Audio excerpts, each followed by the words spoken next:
Welcome to This Constitution. My name is Savannah Eccles Johnston. And I'm Matthew Brogdon. And today we're going to start our first of two episodes on the origins of the Declaration. We're going to argue that the Declaration wasn't just the result of high-minded philosophical treatises, but a popular movement. And today, in this episode, which is called the Black-Robed Regiment, we're going to argue that it was in the church pews that the American Revolution really starts. Let's start with Reverend Jonas Clark, and you'll have known about him, maybe, might have heard of him. This is the guy who Samuel Adams and John Hancock are hanging out with on the night of April 18th, which becomes April 19th, when Paul Revere is making his famous ride.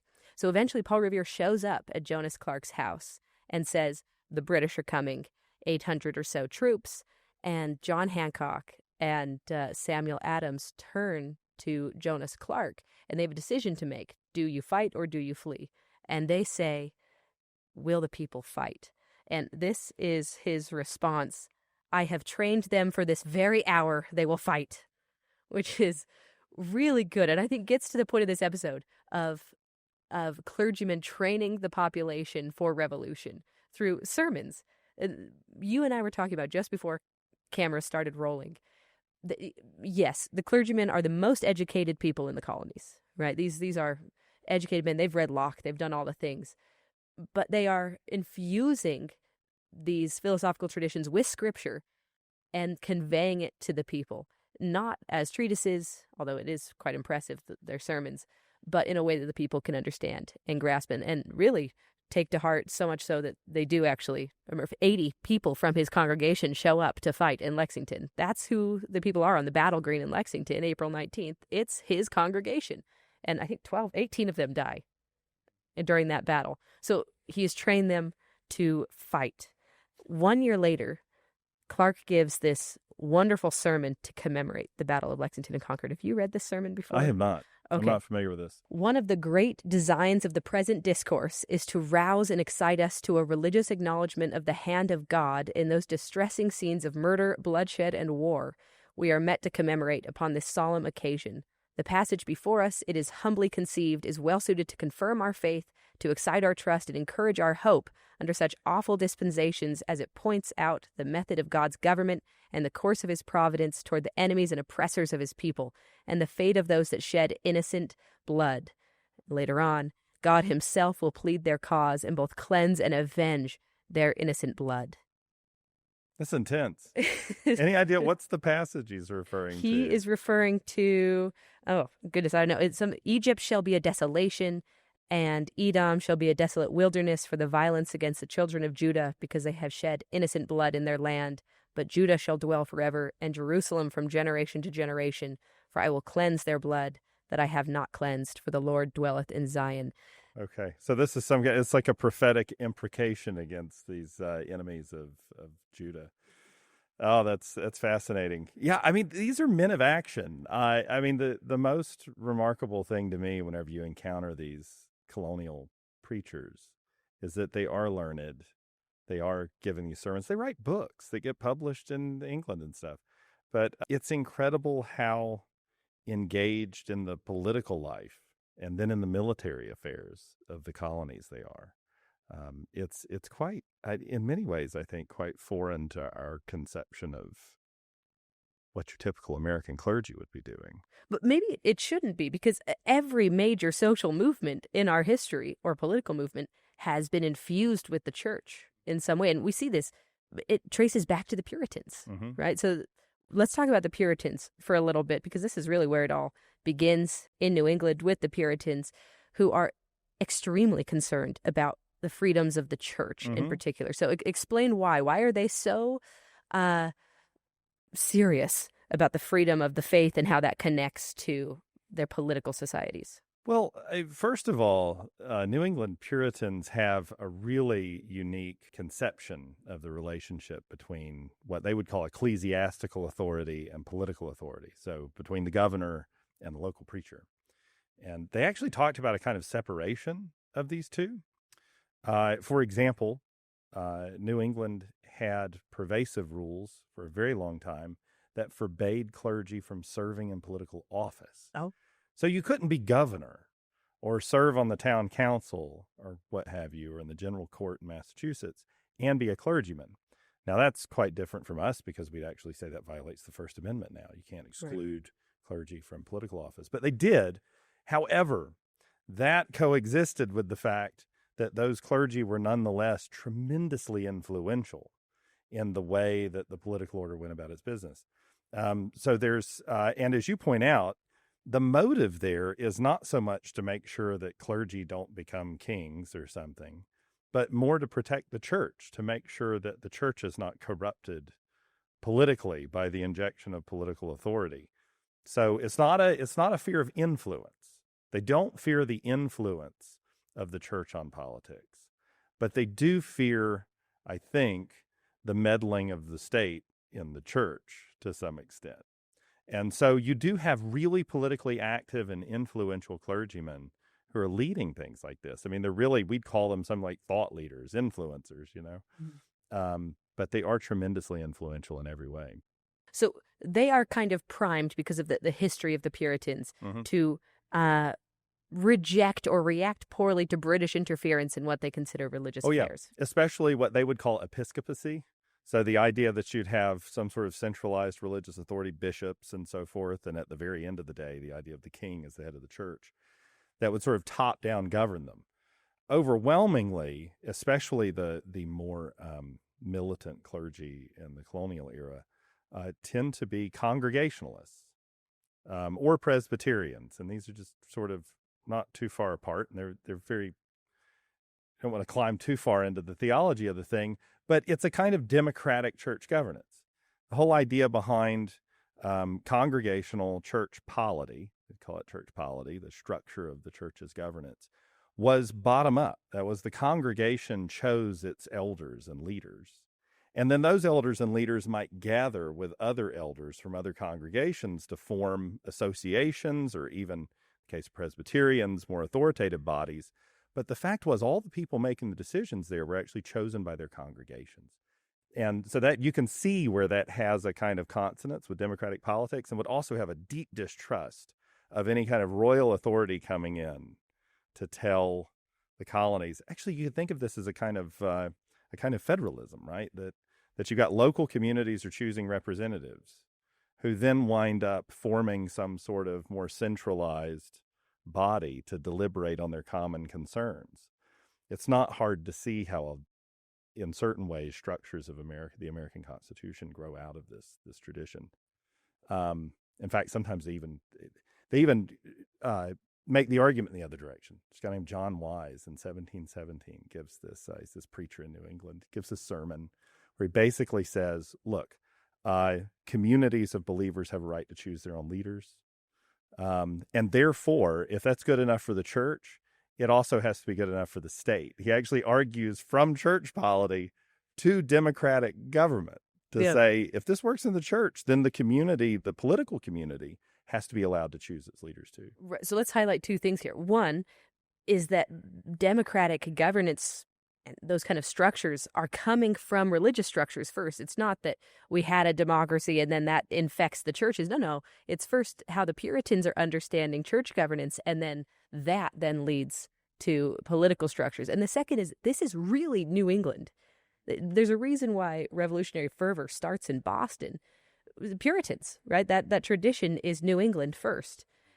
You see it in the southern colonies as well, but this is really a New England tradition. That's where you see it, I think, the strongest. Yeah, I think there's a reason that we've talked about Alexis de Tocqueville any number of times. Mm-hmm. You can't come around the Center for Constitutional Studies for more than a hot minute without somebody quoting Alexis de Tocqueville.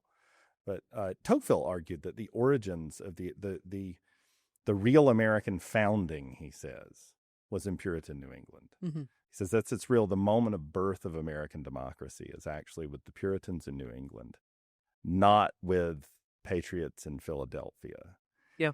And he doesn't mean by that we didn't actually give birth to our Constitution and right. and the Declaration. That's very important. But he's saying we really established the mode of American self-government, the way we understand ourselves as a democratic or Republican people, is really shaped most deeply by the experience of Puritans in New England. And the idea of rights and equality before God, this is coming from Puritan experience and less so among the plantation experience in the South. So this does contrast starkly with a slave economy. Right. Though you'll see a clash of these two, which, of course, that final clash will be in the Civil War. So let's give some concrete examples here. Let's talk about Thomas Hooker, who is the founder of the Connecticut colony. Well, I don't need that much background. Every American knows who Thomas Hooker is. I don't think so, actually. No, I don't think so. Okay. Yeah, give us some background on Thomas Hooker, this Puritan reverend. And I've got a quote from his speech. So first give us some background, and then we'll talk about what he helps establish. Hooker helped found Connecticut. So Connecticut grows out of, as a colony, Massachusetts Bay. And Hooker's a preacher, but he becomes a kind of founder because he preaches, and he's the first pastor of what's now Cambridge, where Harvard University is. And he's dissatisfied with a number of things in Massachusetts Bay Colony. He's at odds with the two most important figures in the 1630s. I mean, we're talking about like just the first decade, first decade or two after the Puritans settled Massachusetts and had come over with people, John Winthrop, John Cotton. So he's at odds with these principal Puritan leaders like Winthrop and Cotton in Boston. And one of the issues is that Hooker wants an expansion of the franchise, suffrage. He thinks that any professing Christian of any denomination should be able to vote.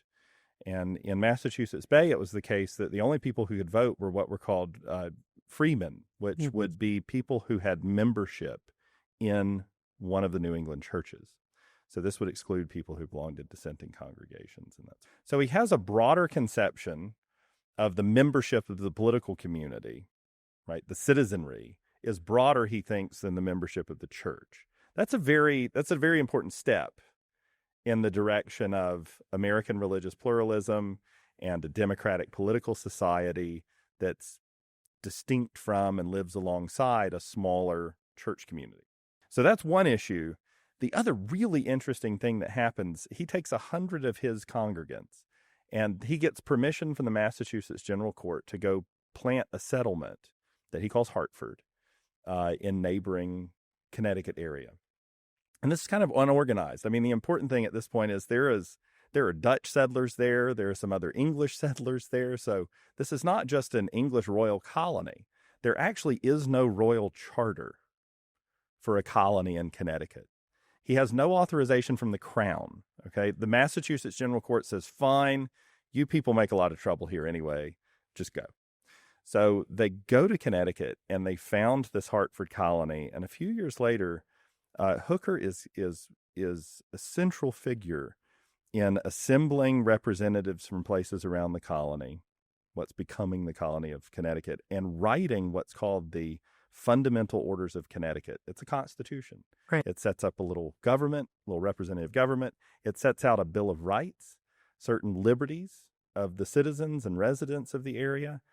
And they do all of this without any royal consent or authority. In fact, they operate under the Fundamental Orders of Connecticut from the 1640s until I think Charles II. 1662. Right. So almost 20 years they spend self-governing with their own written constitution without any kind of royal consent until they get a royal charter in 1662, which the crown later tries to take away, right. Interestingly.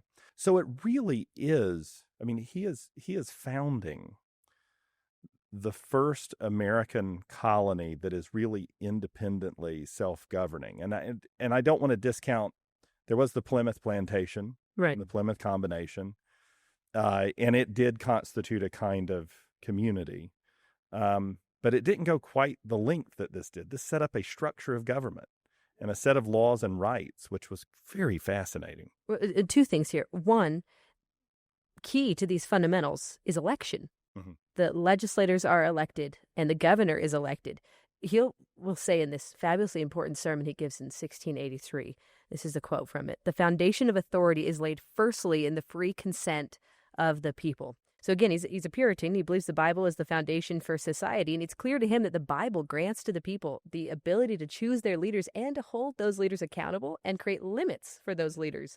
And then they go and do it in these fundamentals. It's going to be legislators chosen by election, the governor chosen by election. Second question for you, what year is Providence? Do you know what year is Providence founded? Providence is founded, I mean, we're talking about like Isaac Backus and Roger Williams. Yeah, we're talking about Roger Williams. Rhode Island Colony. Right. Because and it was in the 1640s as well. Okay. So it's right in that same period. Massachusetts Bay is generating a lot of disagreement. Right.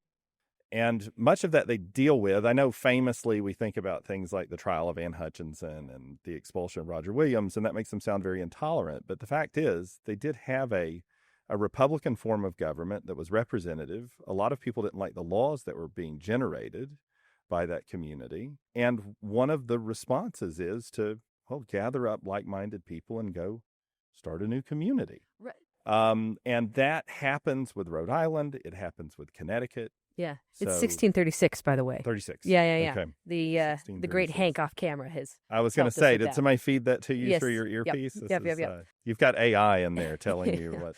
But I think this is useful that you have Thomas Hooker, Connecticut. You've got Roger Williams, Rhode Island. You've got the Massachusetts Bay Colony, which is itself an attempt to create a wilderness Zion to kind of democratically self-govern in religious affairs. We've got 100 years of this in New England before we ever get to a declaration. Yeah. And that's it. There's a straight line there. It's really not that different. And we're also learning something very important, which is especially American religious pluralism, has not always been about a whole bunch of people who disagree living in one little spot and figuring out what laws they can agree on. It quite often has been what we now would call a federal solution, where people do, sort of divvy up into different communities so that they can self-govern under laws that they agree to and think are good laws, but then join into some larger association of those communities. And that is, I don't think you get the breadth of American religious pluralism that we have without something like that. So we've got that first 100 years, New England starting this American tradition. Let's jump ahead to the 1750s to a man named Jonathan Mayhew. So Jonathan Mayhew is a prominent Boston minister. The Boston West Church is the name of his church. And he's really famous for giving these political sermons and for insisting on colonial rights against, British intrusions. He's going to give this frankly bold speech on the 100th anniversary of the execution of King Charles I. It's called A Discourse Concerning Unlimited Submission and Non-Resistance to Higher Powers. And that title is a little bit confusing. What he's actually saying is you don't have to give unlimited submission. And this also counted as like a short and pithy title for the 18th century. Yes. I mean, sometimes these things would stretch out. They'd have semicolons in them. Right. So he's going to argue that instead of trying to recast Charles as some kind of martyr, which is what was happening in London at the time, he's going to make the case that actually Charles was a tyrant who violated traditional English liberties, and that completely justified rebellion and eventually his execution. Here's a quote from it.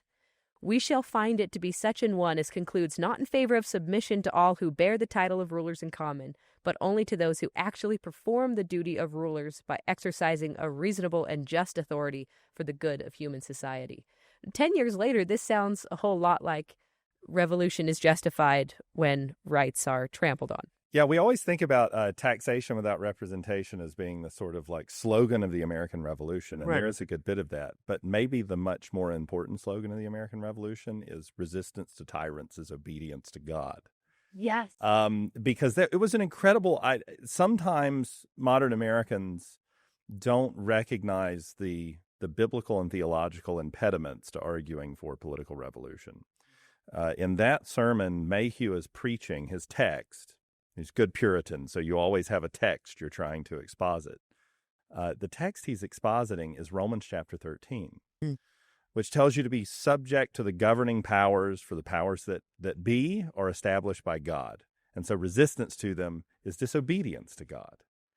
And Mayhew has to deal with this text. How do you reconcile this with arguing for armed resistance to what is the established government? And this was not new. Luther had to struggle with this, Calvin, the reformers, because quite often they were setting up churches in opposition to the existing laws, which forbade dissenting churches and things. So Puritans and Reformed Protestants had been arguing about these biblical texts for well over 100 years at this point. But Mayhew's contribution is that he puts this in a specifically American context. And he argues, look, if you look closely at the passage, what it says is that, yes, the authorities that govern are established by God, but then it gives some descriptions of what it looks like. It says, like, the rulers are not a terror to good works, but to evil. So he's like, so if you're actually ruled by somebody who's forbidding good stuff and encouraging people to do evil things, well, that's not the ruler that's being described. And in fact, he turns things around. He says, if obedience to rulers who govern on God's behalf is obedience to God, then obedience to a tyrant would be obedience to the devil. He's really found a loophole. That can't be what the Apostle Paul means here. That can't fly. Right. And this is the point is not whether that's the best understanding of Romans 13. And again, various sects of Christians have dealt with this text in a lot of different ways. And, go ask your clergy. But this was a powerful exposition. This became highly influential. And other American clergy over the ensuing 2 decades adopt this similar reading and come sometimes by different reasoning to the same conclusion. And that is really important because most Americans do take very seriously their duty to take their guidance from Scripture. Right. And if you're arguing for a political philosophy or a course of political action that directly violates the Bible, you're just not going to get very far with a lot of Americans. So it was important that the clergy come up with convincing arguments for their parishioners to explain to them why they could take these courses of action. Well, and again, this need to couch your political arguments in Scripture. You see this in the suffrage movement. You see this in the abolition movement. You see this in the labor movement. You see this in the civil rights movement. Yeah. It comes over. We're still doing it. We're still couching. And it works both ways. Sometimes it's, can you find warrant for the things people want to do? Can you find a warrant for the right to revolution? Sometimes it becomes its own independent source of political action, like with abolition, right? The most important slogan of abolitionists, like the Methodists and Quakers, in the same period, 1740s and 50s and 60s, people like John Wesley, who's preaching on both sides of the Atlantic, they're looking at biblical texts and saying, how do you square slavery with this? There's this famous line in the book of Acts that of one blood God hath made all nations of men. Right. Said you can't square this with the idea that some other human person is not your equal. So this is a very important source of self-understanding, of political action, of giving people permission and reconciling them to a course of political action. And that does come through these clergy members, this Black-Robed Regiment we're dealing with. Oh, way to bring us back to the title. So it's one thing for Jonathan Mayhew to be preaching against a king killed 100 years ago. It's another for him to start inciting riots against the Stamp Act in 1765, which he's credited with doing, right? So now it's not just talking about dead kings. It's actually, no, the current king is a tyrant and inciting riots. So this is dangerous stuff. This is dangerous stuff. I mean that quite literally. It is a quite dangerous thing whenever you start inciting people on the basis of theological arguments to engage in what can become violent political action. But without that kind of thing, we don't get most of what we think of as political progress. Right. Okay, so just to one-up Mayhew here in terms of courage, I want to talk about Samuel Cook for a second. I didn't know Samuel Cook before doing the research for this podcast. He's a preacher in Boston, and he has in his congregation Thomas Hutchinson, who is the loyal governor of Massachusetts. So this is who he's preaching to on Sundays. And he is going to give a sermon right after the Boston Massacre. And sitting there in the pew right in front of him is Thomas Hutchinson. This is what he's going to say. His chosen scripture is 2 Samuel 23, which says, "The God of Israel said, the rock of Israel spake to me, he that ruleth over men must be just, ruling in the fear of God." Then he's going to expound upon this scripture. This is what he's going to say. Again, Thomas Hutchison is right in front of him. "When a people are in subjection to those who are detached from their fellow citizens, under distinct laws and rules, supported in idleness and luxury, armed with the terrors of death, under the most absolute command, ready and obliged to execute the most daring orders, what has been the consequence." Can you imagine? That's incredible. Isn't that right? It is. Blown away by this. And this, why I think this is useful, is I often hear from my students, because we live in 2025, either religion and politics ought to be separated entirely, okay, fine, and also that America's religious past has largely been a detriment to us. I think that view is completely ignorant of especially the founding of this country, right? The kind of bravery it takes for a Samuel Cook to stand up and look at the loyal governor and say, basically, you're a tyrant. I mean, it is the fact that most human beings hold some kind of belief about their relationship to God or eternity that is a guide to their decisions, actions, judgments about what other people do, what's right and wrong. Right. And to expect that somehow that would remain irrelevant to the important decisions that people undertake, including their political decisions in their life, is just ignoring human nature. It's not attainable. I mean, it's not even a question of, should it be such and such? Like, is this a good thing or not? But I don't think it's actually possible to ask people to disentangle what they think about justice, what they think about the common good, from their religious convictions. It's your comprehensive worldview. As though people can sort of divide themselves into two people and do this. It's not going to happen. And there are a couple of lessons we could take away from that. One is, as you look abroad in the world and as we deal with other countries and look on other people who have undertaken their own political revolutions and are undertaking their own political development, to think that you can just take a political theory or a form of government and just place it in merely secular terms and then relocate it to a people that have different foundational beliefs is naive, to say the least. It's not to say that those forms of government can't proliferate, but it is crucially important that if you want to take Republican government or the kinds of liberalism that we enjoy, that is government that's aimed at the protection of rights, you're going to have to explain for example, to Muslims, how this fits with and is consistent with Islamic theology. Right. To say otherwise is to pretend as though it's not important whether people can fit their laws with their convictions. And that's just it's not plausible. It's not a responsible, and it's not an effective way to go about political change. One other observation I want to make about this before we move on is that we started out talking about this rule that New Englanders had about clergy not serving in political office. Right. And I think it's a crucially important observation that these folks occupy an interesting position because they are guiding the community and making open arguments about what ought to be done, but without themselves wielding the civil authority. So there's a kind of distinction they maintain for a long time. Now we're going to see a difference in this because we're going to get to Witherspoon, who winds up holding office. This is going to change.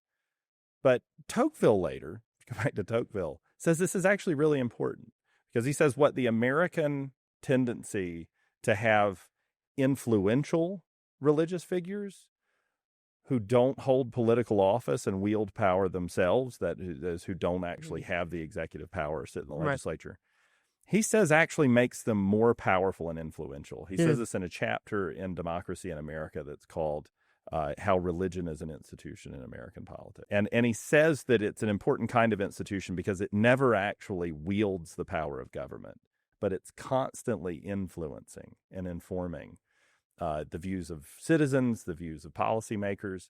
And I think you see that with these clergy.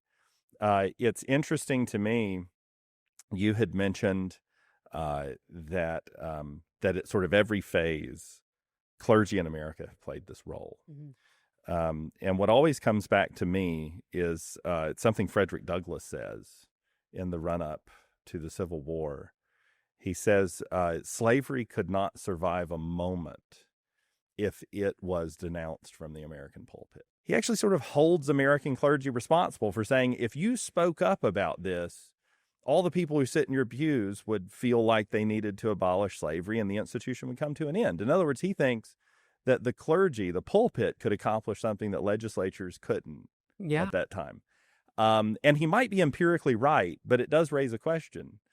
Is that a good thing? Is he right that whenever we find the presence of some social or political evil, that the clergy should speak up, denounce it, urge their parishioners to act against it? Right. Or is that something that they should be avoided? Right. And we tend to put it in terms of, slavery or, the American Revolution. That sounds great. But what about abortion? Or the curse of Ham in Southern Christianity, which upholds slavery, right? So it can go a way you don't like if the clergy get involved. Oh, that's true. Using the Bible. Right. Let's jump back to John Witherspoon. Okay. You make the point. We kept them separate. Now they're not separate anymore. John Witherspoon is our one and only active clergyman and founder of the College of New Jersey, which will later become Princeton, who signs the Declaration and is serving in the Continental Congress. John Witherspoon, what changes? How do we get from, no, they have to be separate, to actually John Witherspoon is totally cool to be active clergy and signing the Declaration? It actually has to do with the advancement of, I think, the separation of church and state near this period of time. That is, you do have a growth of religious pluralism. That is, there are more and more religious sects and denominations operating in American politics. I think we get more distant from our British experience. Just, the American colonists had been gone from Anglican church polity for a long time.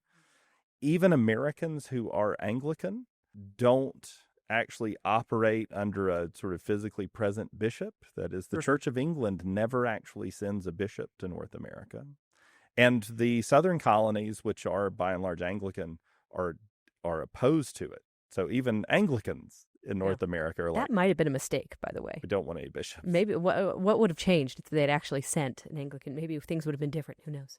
It might. It also might have just produced more reaction. I mean, I think the fear was, the Church of England was, that if you sent a bishop to North America, there's a lot of evangelism going on from alternatives in this period. You might see a lot of Southerners suddenly become Presbyterians. Right. Or some other sect if that happens. So I think there is a distance from that kind of fear of a religious hierarchy. American religion is deeply decentralized. And so the fear that, this pastor, if he joins the legislature, also controls this religion. No, he's the pastor of a congregation somewhere. Right. He doesn't wield that much power. Right. And so I think that the fear of religious authority and ecclesiastical hierarchy that had marked Puritans when they left England had sort of dissipated in the midst of American religious pluralism and decentralized religion. Right. Okay. And so not only are they now signing the Declaration and serving in Congresses, they're serving on the battlefield as well. So actually, this is the last story I wanted to give, that you have these ministers who aren't just preaching, they're actually practicing what they preach occasionally by serving in Congress and by serving on the battlefield. This is a non-New England story. So we had to throw one of these in. This is Peter Muhlenberg. Have you heard of this guy? Uh-huh. So this is a great story. He's an Anglican priest. As you said, the South is predominantly Anglican, but he's actually serving in a Lutheran church. He was required to be ordained in the Anglican church because it's the state religion of Virginia at this point, but he's serving in a Lutheran church. So a Lutheran theologian went and got ordained in the Church of England so he could pastor his own Lutheran congregation. Exactly. Yeah. That's exactly what happened. So then this is one of the ways in which American religious establishments are not real. In that, the democratic force of religion in colonial America is such that even though there are formal religious establishments, they don't really have that much authority. Right. So he has recently been appointed the colonel of the 8th Virginia Regiment, which is in the Shenandoah Valley. And this is kind of the back country. It's what they called it in the 1830s. There's this diary that calls it the mean country, right? So it's still backwoods. And the whole area has shown up to listen to him give his farewell sermon. And he's going to throw out the theatrics here, or I guess he's going to put on the theatrics here. Here's what he's going to say from the pulpit. There is a time to pray and a time to fight, and that time has now come, at which point he strips off his robe to reveal an army uniform and calls for the drums to be beat so that other men will stand up and come and join him. And by the way, he's giving the sermon wearing a sword, or so the legend says. And 300 frontiersmen enlist as a result, and they march off. And this is not the spiritual sword. No, this is the literal this is the other one. Sword. Now, whether or not he actually had a sword in church, it's a great story, so we're going to go with it. In fact, this moment is immortalized in a stained glass window at a church in Harrisonburg in Virginia. Yeah, you have him standing at the pulpit. He's got his sword, and he is still wearing his robes. This is before he strips off his robes and says, now is the time. Let's go march to war. I need a field trip. Isn't this so good? I have to see this. Right. So we're just trying to really drive home the point here, which is this revolution in many ways starts in the pews, and it's this Black-Robed Regiment. It's these clergymen who are leading the way both through sermons, convincing the people that actually God has given it to you to choose your leaders, and if necessary, to remove them when they're being bad. That's obedience to God, as you said. At times serving in politics, like John Witherspoon, and in many cases serving on the actual battlefield of the Revolutionary War. This is the Black-Robed Regiment. I mean, it is interesting, even if we think about, we've phrased this in terms of the sort of popular origins of the American Revolution. This is not sort of philosopher kings sitting around and deciding we're going to go to war and throw off British power. But ideas do play a huge role here. Mm-hmm. The reading of books and and conferring ideas and their propagation is really important here. But it's important the way it happens. Harvard and Yale colleges in the colonial era, you could basically choose to pursue the study of law or theology. Right. And so it's lawyers and preachers in the American colonial era. They're the ones who are reading John Locke and John Calvin, right? And to the extent that those ideas proliferate through America, Locke's theories of property or his ideas about social contract and separation of powers, they're coming through these individuals and into democratic politics. So it wasn't that every family in America had a copy of John Locke's two treatises on the shelf, but they had heard the ideas from their clergymen, and they were hearing the ideas on juries and courtrooms from lawyers. And so this does really, it's sort of a both-and situation, I think. The ideas are immensely important, but it's the way that people come into contact with those ideas. And it's ideas that are mediated by these clergymen. They're not coming as pure John Locke. Pure John Locke is not preached to the American people. It's a deeply mediated kind of Sparks Note version of John Locke meshed with a lot of scripture. That's really what they're getting. You don't really need the highfalutin stuff. You need it translated into something the American people can take and run with. And reconciled and synthesized, right? Yes. Taking those ideas, which can be fairly philosophically and politically radical, and explaining, as you articulate those ideas, you're articulating them in a way that's meant to fit with your theological assumptions. Right. So they're really doing an important work of synthesizing, which is really sort of uncomfortable for some of our political philosophy colleagues who, want to sort of parse Locke. They are not careful philosophical readers of Locke. They're reading it and taking the ideas that work and then reconciling them with with Christianity, and then explaining that package to their parishioners. And I think that's the kind of process that you see. So really interesting. So here's what we want to take away from this episode. What do we want our listeners to understand? And it's one, that the revolution starts as much in the pews as it does anywhere else, and that churches have always been this immensely powerful force in American politics insofar as they expound upon the American political tradition. They're explaining to us, what does this mean, natural rights, that all men are created equal? And they've played that role throughout our entire history, and perhaps most importantly, at the very creation of the nation. They are giving meaning to what the nation is. They help to birth this declaration, which becomes the foundation of American identity. That starts first in the pews.